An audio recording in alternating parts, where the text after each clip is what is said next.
Hello everybody, hope you are doing really well. It is a wet, cold and horrible day in the United Kingdom, but it isn't in Africa, it isn't in Cameroon, which is so important because it is AFCON. AFCON is finally here. I've literally loved every minute of it so far. It's been such a dramatic tournament, some of the favourites getting very lucky against some of the minnows. Today has seen Senegal scrape through against Zimbabwe in just the most dramatic fashion. And at the moment, as I record this, we've got Guinea playing against Malawi, a really tight fought game there. Brilliant to watch. And of course, Morocco are playing Ghana at this time as well. But it's actually the sides that are in the same group as Ghana and Morocco that I want to discuss today in this very quick match preview to talk around Comoros versus Gabon. A huge game in Group C. History for Comoros, their first ever AFCON, which is absolutely fantastic to see them involved in the competition. Same as Gambia in the fact that it is their first AFCON. It's brilliant to see. And also Gabon, they're not exactly big favourites for this tournament. It's their 8th appearance in the African Cup of Nations, but they haven't got out of the groups since 2012. So they're also not exactly a big side in this tournament, although they are favourites for this game. And both of them are in the group of death a little bit because although Morocco and Ghana play each other at the moment, at the time that I record this, that's 0-0. They are still the two sides, big favourites to go through here. It would be absolutely stunning if by any capacity Ghana or Morocco didn't make it through, and I'm talking through in one of those top 2 places. I'm not talking about one of the third place teams that might get through. I think that Ghana and Morocco would take a draw today and they both want to get 2 wins from the remaining 2 games and both finish on around the 7-point mark. But that's not what we're here to talk about. We're here to talk about Comoros, we're here to talk about Gabon and who might win this all-important game. It's a huge chance for both sides actually to get 3 points on the board, which may lead to it being a draw, but we will get into that. You've got the 132nd ranked side in Comoros. They're at 132 and they are playing 89th place Gabon. So there are 43 places between these two sides. But Comoros, this is their best chance in their first tournament to get 3 points, as I've already discussed. Back in 2013, Comoros were actually right down at the bottom end of the world rankings at 198, and they've had a real surge to success. And it's not like they've had loads of new players come in as well. They've still have the similar faces that they had back in 2013, still part of the squad now, that are contributing to them doing so well. They got through, of course, a really tough AFCON qualification group where they had Egypt, Kenya and Togo. Wins, of course, against Togo and Kenya. Draw against Egypt as well. Huge results for them, which enabled them to get through and qualify for this tournament. They've had a few friendlies recently as well. They beat the Seychelles as you'd expect them to. They're also beating Burundi and Sierra Leone and narrowly losing out to Malawi, who of course are playing at the moment as well. Another side that are doing really well to compete in AFCON. So Comoros, they're definitely a side on the up, and they're probably a side that, because they've not got that many massive names, even in comparison to, we touched on Gambia in the other video that we did. There's a few big names for Gambia. There's Mo Barrow, there's Cisse, there's Collie, there's players like that people are aware of. Comoros less so, the island nation less so, but they have got real togetherness and a strong squad. And I think that what we've seen already in AFCON is that the whole squad and the squad depth is going to be really important in this tournament. Despite that, Gabon still favourites.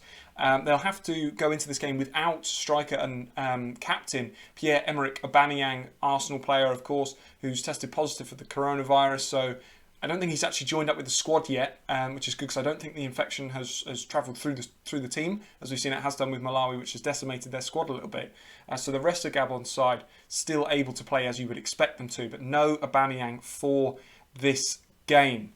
Which is, and that will be a factor. That will be a factor going on into this group, and he'll be disappointed because, as we said, it's Gabon's big chance to get 3 points as well. Key players, I think, in this game, Comoros, I think Abdou, Yusuf and Unchangama, some of the players, Unchangama I think is their most capped player. He's in his 30s now, but he's going to be pivotal in the centre of the park for Comoros. They need to be tactical about this game. I think that counter-attack is going to be the best approach because Gabon also will need to win. Comoros and Gabon, both of them hopefully will go for this game. They can't settle for the draw. It's their best chance to get through would be a win today. And obviously, even though Aubameyang is out, Gambia have strong players in. Lamina, of course, fans of the Premier League and top flight football will know about Lamina, but you also got Sambisa Poku and Buyanga, who will be the player that will probably come in for Pierre-Emerick Aubameyang. They will be absolutely pivotal players. For me, I think that Comoros should, like I said, be the counter-attacking side. I think that they'll be happy to concede possession to Gabon, but if they can just frustrate them in a way that Zimbabwe similarly frustrated Senegal earlier today, but try and hit on the counter-attack with a little bit more purpose than Zimbabwe were able to. And, it's going to be an interesting one. I think that Comoros will have to score at least one, perhaps even two, to get away with the draw, because I do think that Gabon are the stronger side. As we've said, the thing about this one, really feisty game. I think it'll be a really enjoyable game between two sides that should just enjoy it. I think Comoros, even if they lose every game and go out, they have to just enjoy this experience of reaching the African Cup of Nations, because what an achievement that is for them. And Gabon, it would be fantastic if they got out of the group. It would be really fantastic. I think Morocco are one of the sides, perhaps they're not spoken about that much, but Morocco are big favourites for this tournament, really. Ghana a little bit, but perhaps less so. I think Morocco are like second highest ranked African side in the FIFA World Rankings at the moment. I think there's something like 38 in the world, which is mad when you think about it. And along with the other North African sides, such as Algeria and Egypt, Morocco are big favourites for this tournament. So Gabon, they'll be hoping to get enough points on the board, potentially for a third place sneak through, maybe 4 points. They'll look to win this game, maybe draw one of the other two. Comoros, of course, it would be great if they got out of the group, but really for me, they just have to enjoy it. They have to be tactical. They have to play systems well. Counter-attack, we might see 5 at the back. I know they tend to favour 4, but who knows? Who knows? For me, Comoros should just try and enjoy this game, because it's a once-in-a-lifetime opportunity. For a lot of these players, like I said, a lot of these players that have been around since 2013, since they were 198 in the world rankings, these are players now in their 30s, as we said with Nchangama. Huge opportunity for them to play at AFCON, the biggest tournament for African players. It's absolutely fantastic to see them there. I always favour the minnow. I'm going to predict a scoreline. I always favour the minnow, and I think, given the frustrations that we've seen already from some of the minnow sides, Ethiopia narrowly losing out to Cape Verde despite being down to 10 men for most of the game, Zimbabwe really frustrating Senegal. I don't know what the score's going to be in this Guinea-Malawi game. I think that it could potentially end up a couple of goals in Guinea's favour in this one. But I'm going to go with a 2-2. I'm going to go with a Desmond 2-2 in honour of the great man. Because I think Comoros could take the lead in this game. I hope so. I hope that the counter-attack works. I hope that they spring a trap and really surprise Gabon. But I do think Gabon have enough in their locker to get a couple of goals. I think Gabon will definitely score, and I'm really hopeful that Comoros will score as well, which is why I'm going for the 2-2. If I had to lean one way and pick a winner, I would pick Gabon. I think they are still the stronger side, but I'm really hopeful, fingers crossed, for Comoros.